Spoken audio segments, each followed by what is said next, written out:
Take the lamp, Watson.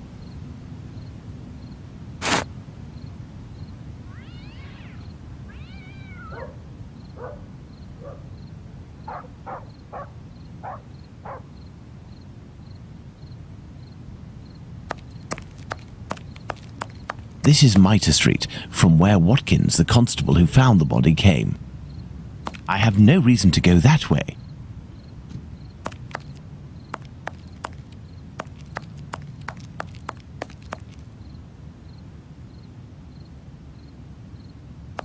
Watson, we are now in the exact spot where poor Eddowes tragically ended her days. This spot is very dark, Holmes. That is probably why our murderer chose it.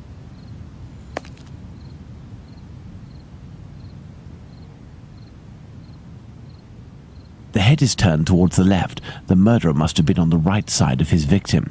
Let's look at her from the front.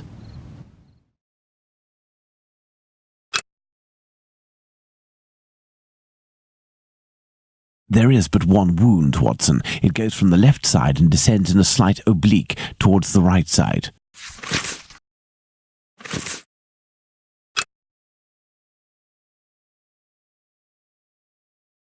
The nose was cut. The eyelids were cut off.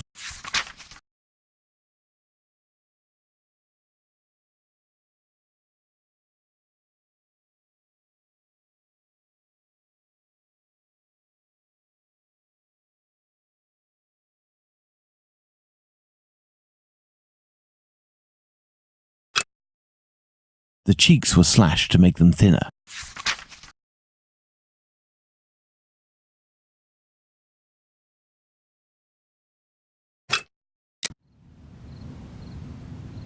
The main incision goes from the sternum all the way down to the groin.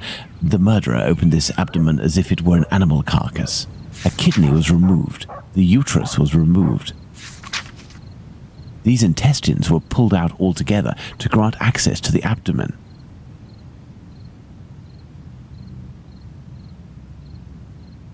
Part of this apron is missing. We will follow up on that shortly. The main incision goes from the sternum all the way down to the groin. The murderer opened this abdomen as if it were an animal carcass. A kidney was removed. The uterus was removed. A thimble is located right beside one of the victim's hands, just like Chapman's sachet of pills and Stride's pastils. Do these objects spread out by the victim remind us of anything, Watson?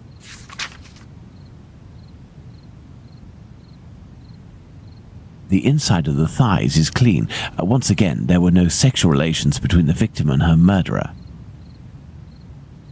My goodness, Holmes, it was a slaughter. Understand, Watson, that our killer had neither the time nor the conditions to bother with the niceties. He had no more than 7 or 8 minutes at most to kill the woman, open her up, and all the while in total darkness. Holmes, it's a woman, a poor victim you're talking about. Consider all the time this man lost and the risks that he actually took by cutting the victim's face and the lower abdomen in around 20 precise spots, especially the lungs and the liver. These attacks, which I considered gratuitous, are in fact nothing of the sort and have as much sense as the removal of the organs. We must, first and foremost, locate the 3 exits leading to Mitre Square, Watson.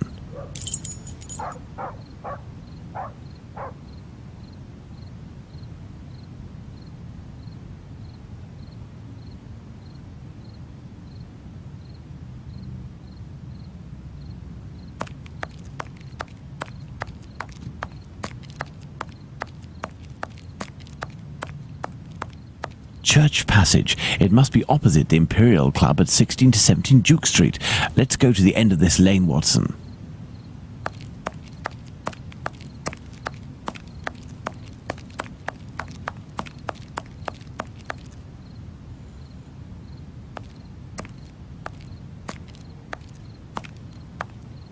Hello, you must be Abraham Solomonovich, am I right? Yes, that's me. But I know you. You brought a lad to my place to take care of a cat, and I loaned you my mask. That's me. May I present? Dr. Watson, of course.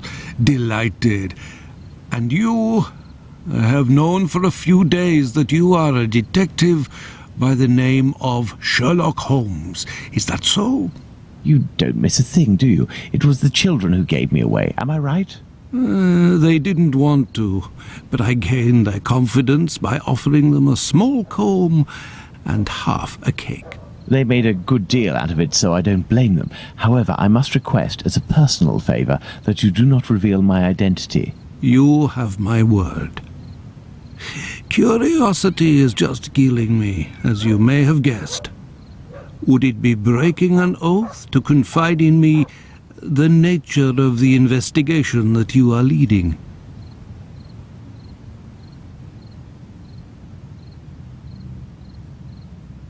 Does this spot where we are now in Mitre Square mean anything to you? A demon lives in this city, Mr. Holmes. These unmentionable acts degrade the human race and put the Jewish community in terrible danger. Lots of rumours are circulating, but they are but rumours. I see you're leaving the Imperial Club. It's a stone's throw away from Mitre Square, and the 2 recent murders were most probably discussed in there. Do you know if anyone from the club saw or heard anything that night? Yes, Mr. Holmes. That night, 3 members of our club saw a woman talking to a man at the very spot where we are standing, a few minutes before the body was found, at the end of this passage. Fantastic, Holmes. Calm yourself, Watson. There is nothing at the moment to suggest it was the victim. Can we meet these members? I am afraid that won't be possible. As soon as the police heard the evidence of these men, they were sworn to silence. I understand. But you are working for the good, and I must tell you what I know. One of the 3 men, my friend Joseph, left that night with 2 other members of the Imperial Club, Harry and another Joseph. It was around 1:35 a.m., perhaps a bit earlier, when Joseph, not my friend, but the other, the Aldgate butcher, exited. He saw a man and a woman in discussion at this very spot where we are. These men must have been about 16 feet away from the couple. That's about right. So Joseph, the butcher, said to the other 2, while pointing at the couple, "Look, I don't like going home alone when I see this kind of people here."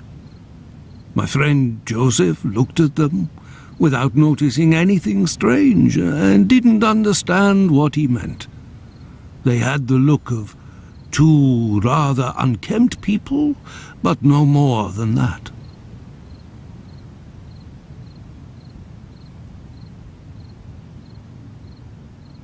After the murder, did these 3 men tell the police what they had seen? Not quite. Harry stated that he hadn't seen the couple. As for Joseph, the butcher, even though he was the one who commented on them and pointed them out, said that he couldn't remember anything except that the man was about 3 inches taller than the woman, who was 5 feet tall, no more. My friend Joseph, on the other hand, did his best to cooperate with the police. And what did your friend Joseph say? What did this man and woman look like? The man must have been 30 years old, about 5 foot 7 inches, light complexion, and a fair moustache.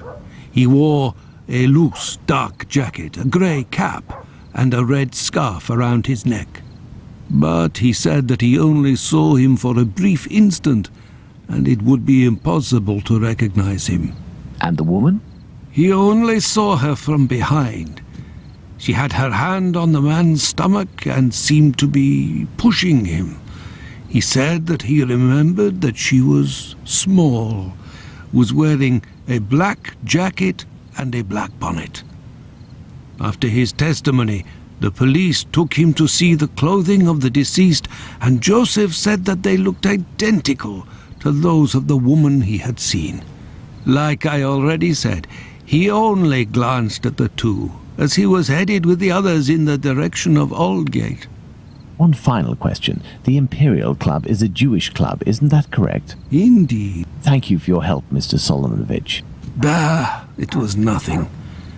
We must at all cost prevent this demon from striking again, and the police seem to have some difficulty in doing that. I wish you the best of luck, Mr. Holmes.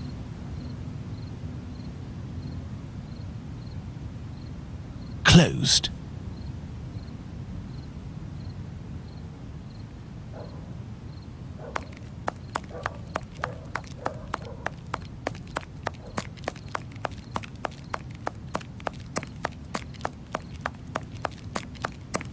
This dark and narrow passage leads to St. James's Place. Watson, we must now consult our timescale. We began in Dutfield's yard, but this time we will try to recreate the actions of certain people. In this case, those of the two policemen.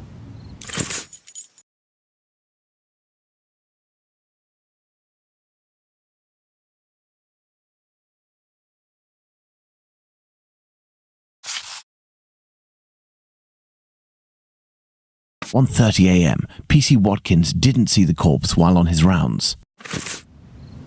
If P.C. Watkins did his rounds properly, and there is no reason to doubt this was the case, as he discovered the corpse a quarter of an hour later, the murder hadn't yet taken place, and there was no one in Mitre Square, unless they were hidden among the shadows. "Enter Mitre Square via Mitre Street, Watson, and stop and try to see me with the lantern. I will be where poor Eddowes' corpse was."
"Enter Mitre Square via Mitre Street, Watson, and stop and try to see me with the lantern. I will be where poor Eddowes' corpse was."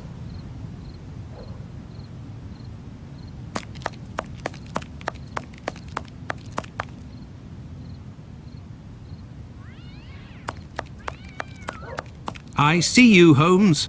"Perfect, Watson. Let's look at our timeline, Watson."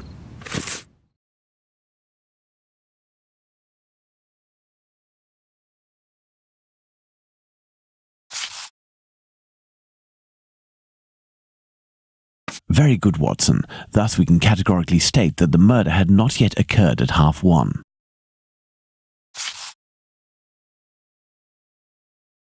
1:35 a.m. A man and a woman are arguing at the entrance of Church Passage.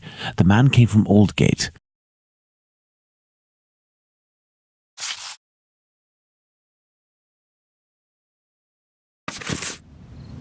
1:42 a.m.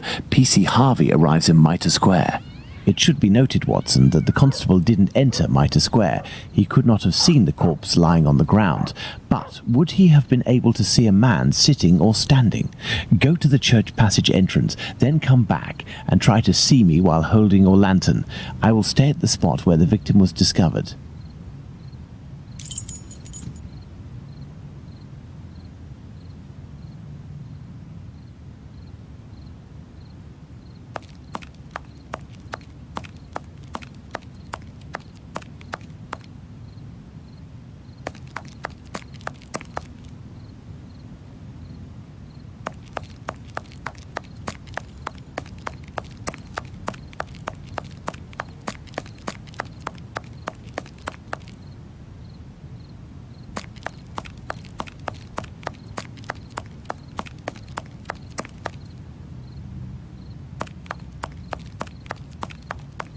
I see you, Holmes. You had to proceed into the square in order to see me, something Harvey didn't do. It is possible that the killer was still there. 1:42 a.m. PC Harvey arrives at Mitre Square but does not go in. The murderer may well have still been there.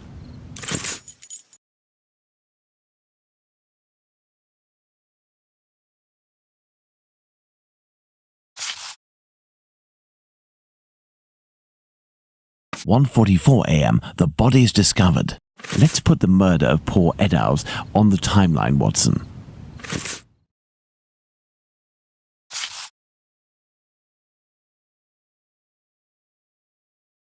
(1:35 and 1:42 a.m. The murder would appear to have taken place between these times, that is to say, within 7 minutes. Agreed, Holmes. But does this really prove that our killer had the time to perpetrate these two murders? Let's look at our timeline, Watson.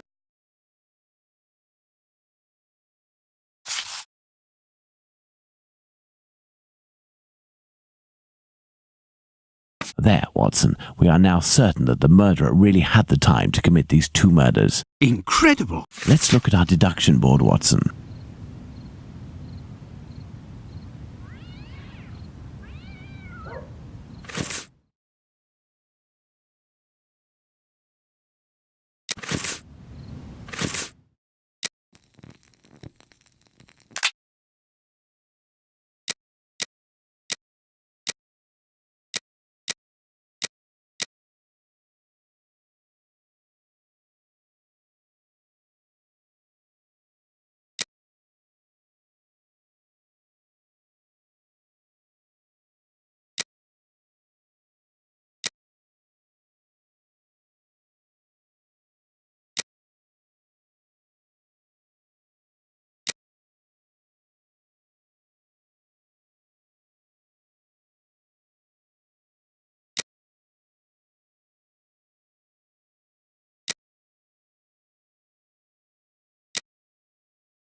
This spot is making me nauseous.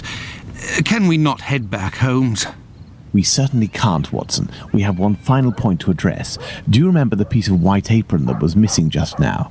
It was found just a few steps away from here, at the entrance of a building. That's where we must go.